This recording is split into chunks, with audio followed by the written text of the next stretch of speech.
మోంతా తుఫాను ప్రభావంతో ఇటీవల రాష్ట్రంలో కురిసిన వర్షాలు వరదల్లో నష్టపోయిన కుటుంబాలకు తక్షణ సహాయం కింద రాష్ట్ర ప్రభుత్వం 12.99 కోట్ల రూపాయలు విడుదల చేసింది. రాష్ట్ర వ్యాప్తంగా పలు జిల్లాల్లో వర్షాలతో దెబ్బతిన్న ఇళ్లకు 15,000 రూపాయల చొప్పున సాయం అందిస్తూ రెవెన్యూ విభాగం ప్రత్యేక ప్రధాన కార్యదర్శి అరవింద్ కుమార్ ఇవాళ ఉత్తర్వులు జారీ చేశారు.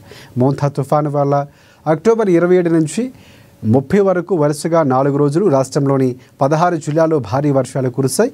తుఫాను ప్రభావంతో వరంగల్, హన్మకొండ, వికారాబాద్, వనపర్తి, రంగారెడ్డి, కరీంనగర్, మహబూబ్ నగర్, నాగర్ కర్నూల్, యాదాద్రి భువనగిరి, సిద్దిపేట, రాజన్న సిరిసిల్ల, ములుగు, మహబూబాబాద్, సూర్యాపేట, భద్రాద్రి కొత్తగూడెం, నల్గొండ జిల్లాలు తీవ్రంగా ప్రభావితమయ్యాయి. తుఫాను వల్ల ప్రభావిత 16 జిల్లాల్లో 8,662 ఇండ్లు దెబ్బతిన్నాయని ఆయా జిల్లాల కలెక్టర్లు పంపిన నివేదికల ఆధారంగా వీరికి తక్షణ సాయంగా 12.99 కోట్లు ప్రభుత్వం విడుదల చేసింది.